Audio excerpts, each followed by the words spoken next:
Because of his extraordinary cue power, Jimmy White's always been able to get a ridiculous amount of spin on the cue ball. And combine this with his excellent potting, and it should be unsurprising that Jimmy's played some of snooker's greatest shots. There's a man whose confidence is growing. But do these shots stand the test of time? Looking back at it now, are they as good as they once appeared? Is it possible that technology's come far enough that we now have the ability to recreate some of these famous shots? He's never played a better pot than that in his life, believe me. So to solve this problem, I've dug out 10 of Jimmy's greatest shots. But how exactly is this going to work?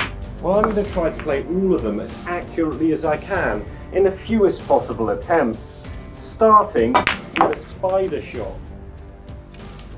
Jimmy pots the brown from a very awkward position here and manoeuvres the cue ball around from the blue. This doesn't need to be played with any spin, it just requires a very accurate pot. I was pleased to pot the brown first time, just made contact with the black, but I was still basically on the blue. I have to take that, I think.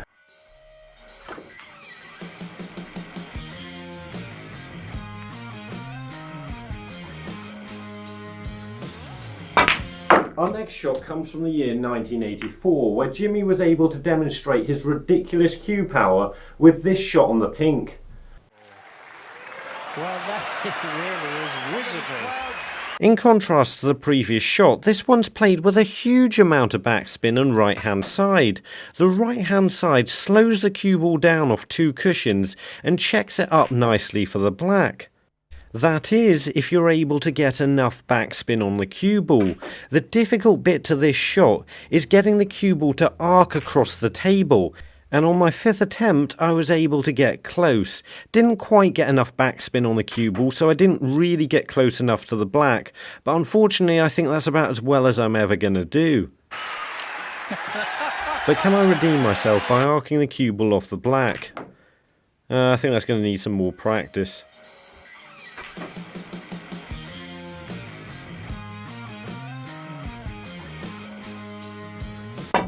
Jimmy wasn't really known for playing a lot of safety shots, but honestly this is one of the best he's ever played. Jimmy manages to put Matthew Stevens in a lot of trouble here by snicking thin off the red and getting the cue ball tight in behind the green. Once again, this one doesn't require any spin, it's just a very accurate shot. This is mainly due to the fact that the yellow's partially in the way of the correct line to get in behind the green. I mean, if I was allowed to move it out of the way like that, it would make the shot a lot easier. You have to sneak right past it, otherwise you're going to be on a collision course to the green. The problem with shots like these is they always seem easy to play because there isn't a lot of danger, but when you're trying to get the cue ball tight in behind the green, it actually requires a very precise shot. And I was incredibly relieved to get this on my 7th attempt because all the way down it looked way too hard and it just about stopped.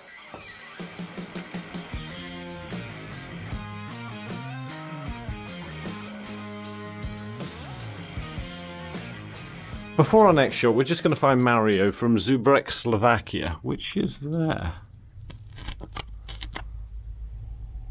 In this next grainy shot, Jimmy shows us how you can use topspin to make the cue ball completely stop dead. This has become a bit of a mythical shot, purely because of how well Jimmy was able to play it. This one just requires a lot of topspin to make the cue ball stop, but you have to play it incredibly straight. These first couple I played with a little bit too much angle. On my 4th attempt I went a little too far up the table, but I think it looks fairly good.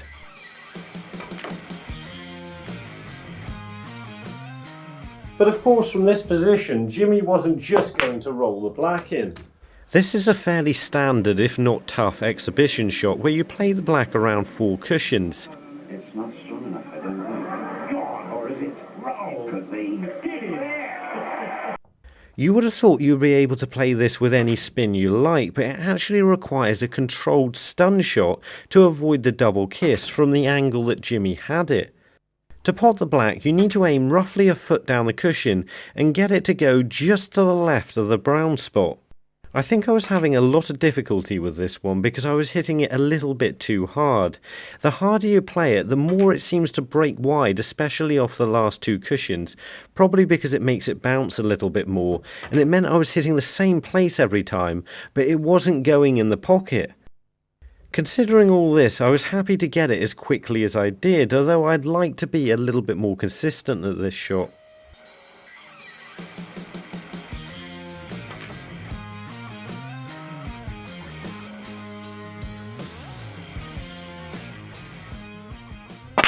We've seen the jaws of the middle pocket used before to help play positional shots, but this was something a little bit different. Escaping from snookers. Well, what can you say? What can you say? I thought this one was going to be a lot easier than it actually turned out because I kept hitting the same place on the jaw roughly over and over again and getting completely different results. In the end, I think I hit it more by chance than anything. I think if I tried it again, it could take me 50 attempts.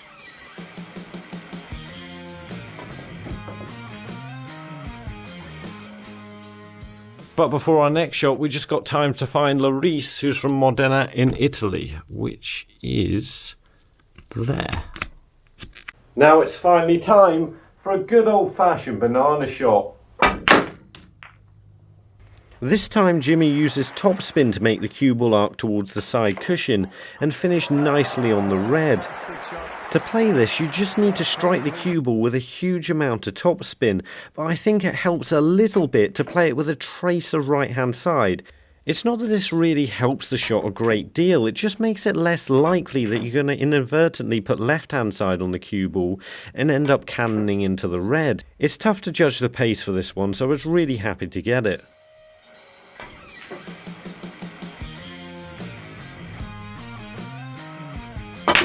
Sometimes you're just playing so well that you don't even need to get in position the easy way. While clearing the table, Jimmy plays a bit of an exhibition shot here and gets the cue ball to spin off the top cushion back in behind the blue.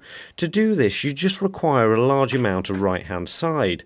I thought I'd overdone this and hit the cushion too far down, but I had so much right-hand side on the ball, I actually ended up in position on the blue. And as I potted it and cleared the table, I was really happy with it.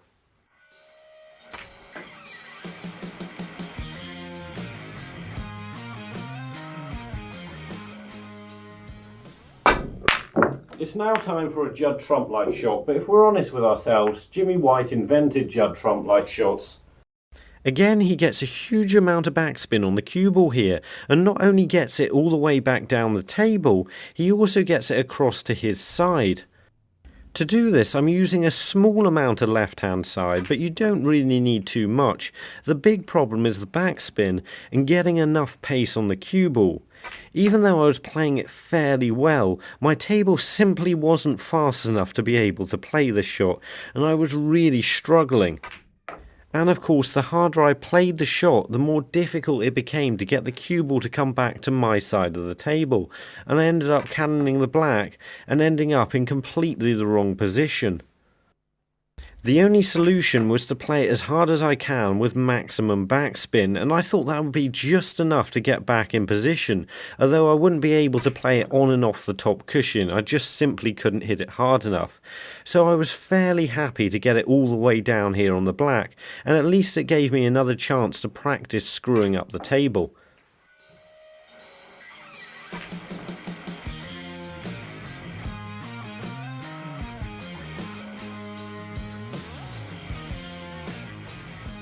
Now our next shot's one that I wouldn't normally attempt, but I think there is a way I can do it. This is Jimmy White's shot of the century, and it is unbelievably difficult. What I'm not going to be able to do here is throw the cue ball out to the yellow spot and get it to spin back towards the brown. But what I think I can get away with is just spinning it around the blue a little bit, just enough to hit the brown.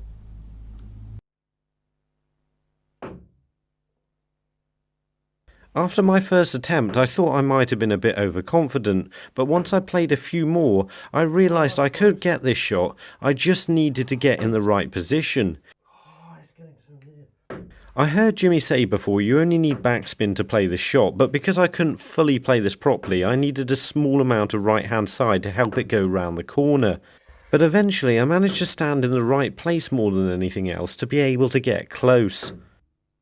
Yes, yes, yes! That wasn't perfect, but I've hit the brown from the same position, so I can't really expect any more than that.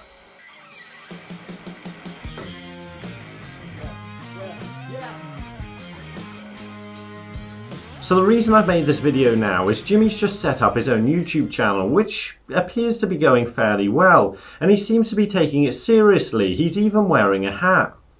People seem to be really excited for this, so hopefully he keeps it going, and you can find a link to it in the description of this video. Or if you want to see more videos where we recreate the shots of professional players, have a look at these two videos. And remember, don't just watch play, and make the commitment to becoming a better player by subscribing to the channel and visit the website. See you later.